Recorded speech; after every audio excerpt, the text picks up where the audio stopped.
ازيكم عاملين ايه؟ يا رب تكونوا بخير. معاكم هند حمد، حلقات حياتك احلى من محمد. هعمل معاكم النهارده بسبوسه بنكهه التمر من شركه ماي واي. هم كاتبين الطريقه بتاعتها، طريقه العمل بتاعتها، بس انا هعملها معاكم النهارده بطريقه مختلفه. ركزوا معايا كده في المقادير ومشوا معايا خطوه خطوه. اول حاجه هجيب وعاء كبير كده زي ما انتم شايفين، وهحط محتويات كيس البسبوسه. حطيت محتويات كيس البسبوسه كده زي ما انتم شايفين. بعد كده هنزل بثلاث معالق سمنه بلدي، انا مستخدمه سمنه فرن.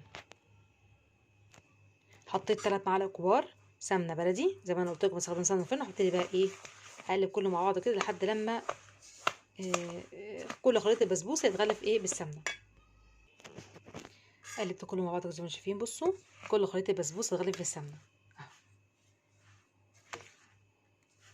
زي ما انتم شايفين كده. هضيف بقى ايه نص كوبايه صغيره لبن.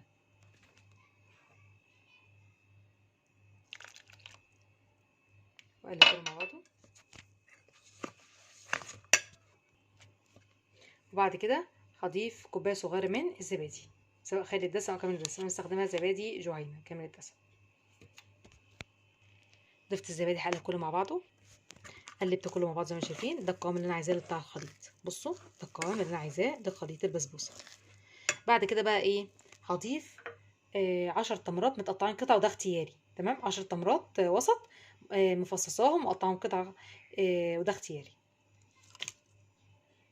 وهقلب كده مع بعض. قلبت كله مع بعض كده زي ما شايفين.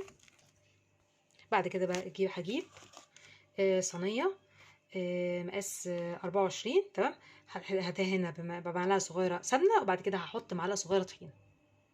حطيت معلقه صغيره سمنه. هبتدي بقى ايه، احطها ايه، افرق كل الساندوتش بيه. فرقت اخد السمنه كده ايه في زي ما شايفين. هنزل بمعلقه صغيره من الطحينه. نزلت معلقه صغيره من الطحينه. هبتدي برده بقى ايه افرقها في الصينيه. فرقتها في الصينيه كده زي ما انتم شايفين. هنزل بقى ايه بخليط البسبوسه وابسه. بسة البسبوسه في الصينيه زي ما انتم شايفين كده. هدخلها في فرن على درجه حراره 180 لمده نص ساعه. تمام.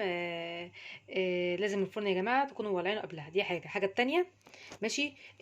لو الفرن بتاعك بيسخن بسرعه يعني بيسخن بسرعه وكده، انت بتراقبي طبعا ان خليط البسبوس اول لما تلاقي الاطراف من تحت احمرت. تمام. بعد كده ولعي الشوايه على طول، يعني برضو على حسب الفرن. انا الفرن بتاعي بالظبط بيقعد من 25 دقيقه ل 20 دقيقه ل 30 دقيقه. طبعا انا بلاقي بخليط البسبوسه اول لما الاقي الاطراف احمرت بطفي من تحت. بعد كده بقى ايه اولع الشوايه تاخد وش من فوق وبطلعها. هنعمل بقى العسل بتاع البسبوسه. هحتاج كوبايه سكر، كوبايه وسط سكر. تمام. وكوبايه ونص ميه، نفس الكوبايه. انا هعاير بنفس الكوبايه كوبايه سكر، وهعاير بنفس الكوبايه كوبايه ونص ميه سخنه. حطيت كوبايه سكر وكوبايه ونص ميه، عايرت بنفس الكوبايه. هبتدي بقى ايه ادوب السكر والميه كده. السكر داب معايا. هحط بقى ايه من 3 ل 4 نقط فانيليا سايله. حطيت الفانيليا سايله على كل مره كده. اول لما الشربات تغلي معايا بقى خلاص هطفي عليه، وهسقي البسبوسه ان شاء الله اول ما تطلع من الفرن. ده شكل البسبوسه بنكهه التمر بعد ما طلعت من الفرن. قدموا بقى الفنا وشفا. هسقيها بقى بالعسل بتاعها.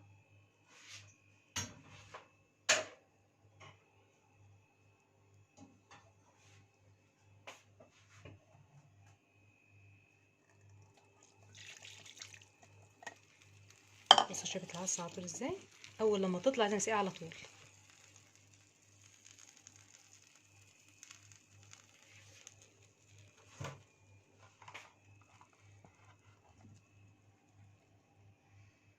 ابتدي بقى احركها في جميع الاتجاهات عشان العسل ايه يوصل لكل اجزاء البسبوسه زي ما انتم شايفين كده.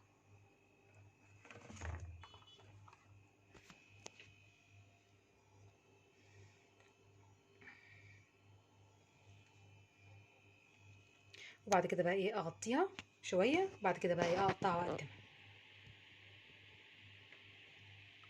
ان شاء الله تجربوها تعملوها تعجبكم ان شاء الله. لو عجبك الفيديو لايك واشترك في القناه، وريت تدعموني بالاشتراك. والسلام عليكم ورحمه الله وبركاته. كل سنه وانتم طيبين.